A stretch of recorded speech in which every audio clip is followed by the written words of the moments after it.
So today I thought I might give a try at painting or showing how to paint a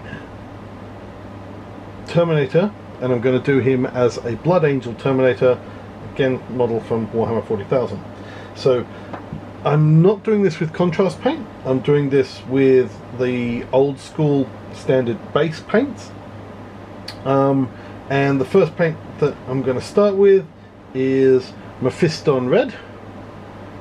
So I'm just going to show how to actually paint the model. So what I normally find I do is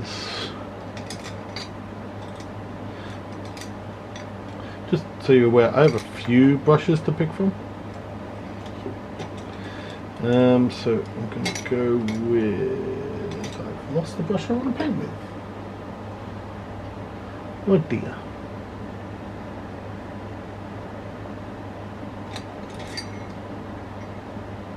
There it is. Okay. So, now I find that having a nice moist brush is actually really worthwhile. And I only get a little bit of paint on at a time. I don't want much more paint than the brush can actually hold, because if I get too much paint it'll dry on the brush before I've used it all, and so you don't want to have too much on there. So the plan is that most of him is going to be Mephiston Red. The only parts of him that aren't are going to be this crux symbol here, the Power Fist, and the Storm Bolter, and then there's some little details like the symbol on his chest that are going to be painted in gold. But I'm going to start with the red because it is the primary colour. Okay. Now, because this is the base coat, it can go on pretty thick. You're just essentially wanting to cover up and fill in every single gap that you can see.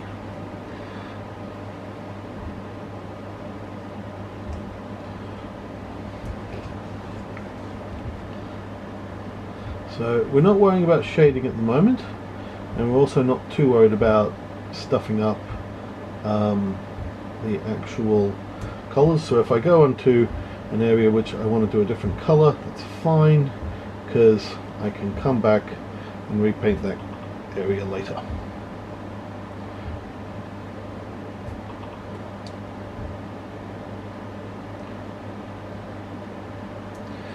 Now there's quite a big difference between contrast paints and these more classic style painting, and I probably am going to do another video about using contrast paints,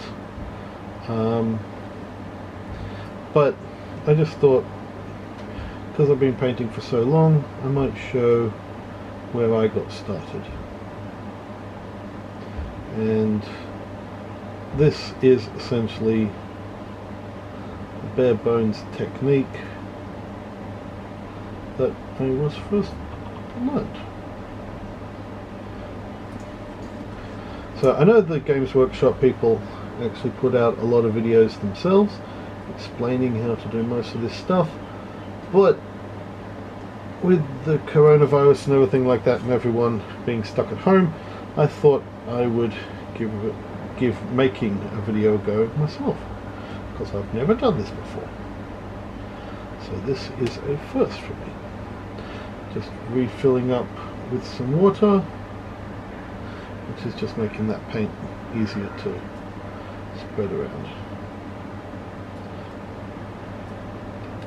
So I don't have any real pattern that I follow. I'm just painting what I can see.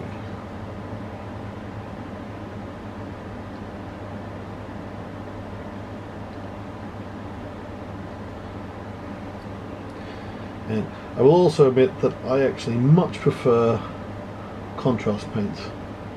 This step, this basing step, is so much faster with contrast paints. Like, immensely faster.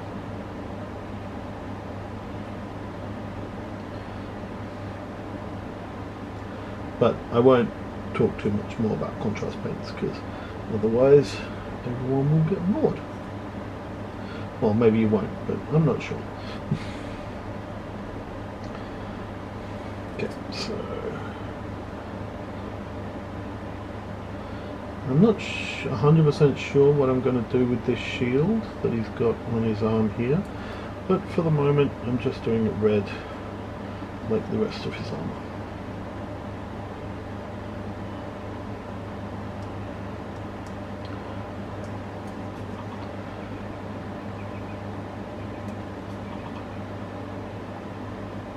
I am being a little bit careful here because I am going to go over this, I think it's a crux symbol, with grey as the base colour for that one, but I am trying to just get a little bit of red into some of the resources. I'm just letting the flexibility of the brush do that for me. And just sort of pushing it against the actual hard raised areas, and letting it guide itself in, which just, you know, I mean, you're sort of utilizing the miniature itself to do its own painting. So you can see we've got some red in there, although I think I've missed one.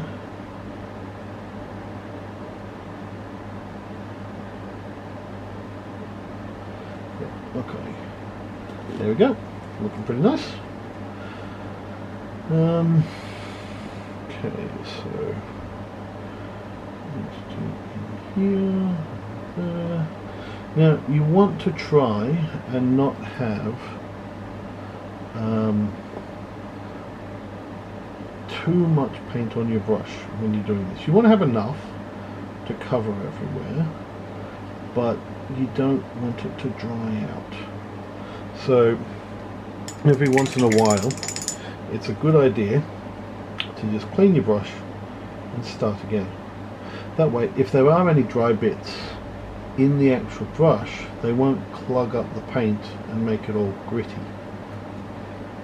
which can be quite annoying. Sorry, I'll put that in a position where you can't see what I'm doing.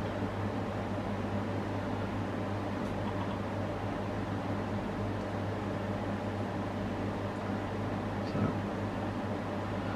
going for in between his legs right now.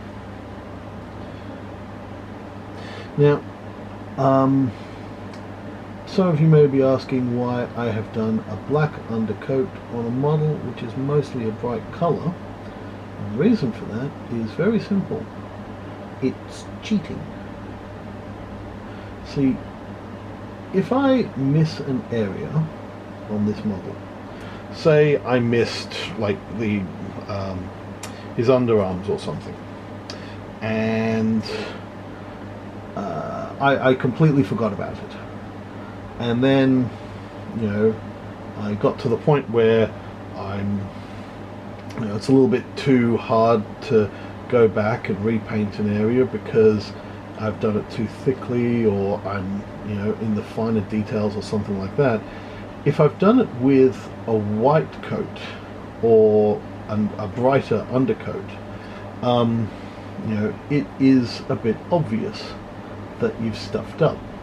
So when you're doing a base coating like this, I generally find it's best to actually go with black because it gives you free shading.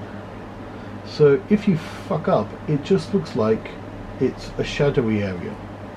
So it's not perfect and it doesn't always work, but it has saved me many times from having to paint areas that A, would never really get seen, and B, just I'd forgotten. So that's why I do black as my normal base coat.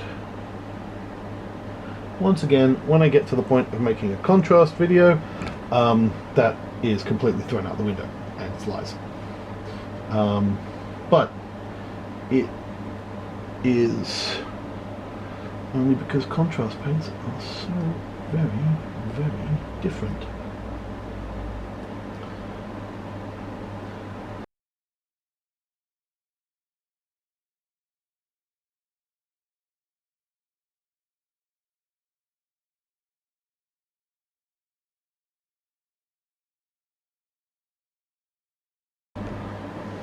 So apparently my camera just beeped at me. It stopped recording. So hopefully I haven't done too much without you guys listening, and I've just been, hopefully haven't just been chatting to myself for 10 minutes. I'm not sure. It could just be that the camera has like a file size limit on it. I'm not sure. This is, like I've said many times now, this is one of my first times making videos. Maybe that's why YouTube videos are only 10 minutes long or whatever. No, I can't go right.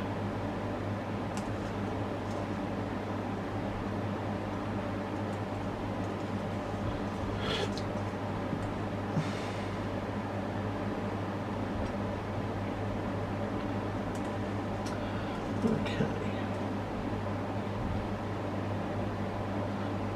Just do this last little bit.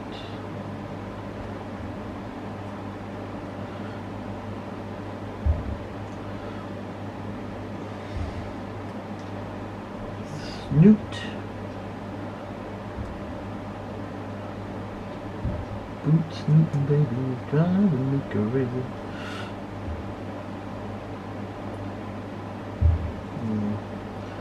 Okay, so just checking over here now to make sure I haven't missed any major areas that I wanted to do with red. I haven't done inside there.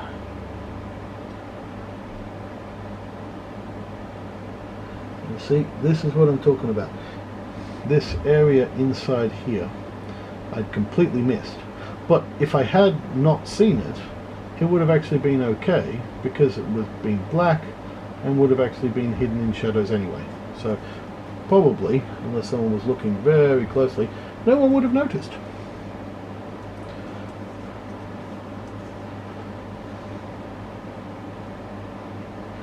But I mean, if you're trying to do like painting competition and stuff like that, there's probably better people to follow than me.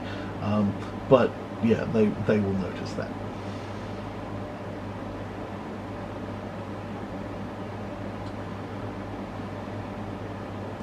Okay, now the other thing I'm trying to do is trying to make sure I don't put too much paint in places, because I don't want to fill up all the nice crags and things. Because those get filled up with the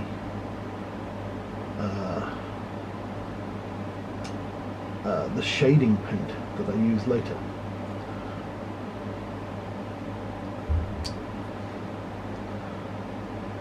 Okay, he's pretty much done. So that's it pretty much, just as I spot anything I've missed.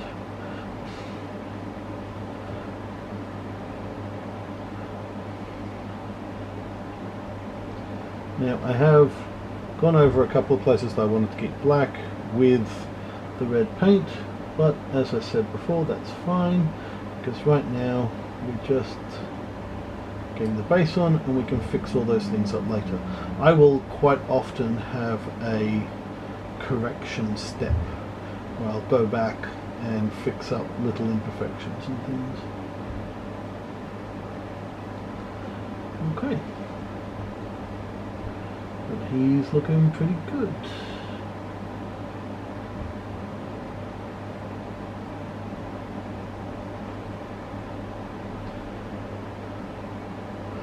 Okay. I'll come back in a bit and do the silver, which is the next base coat.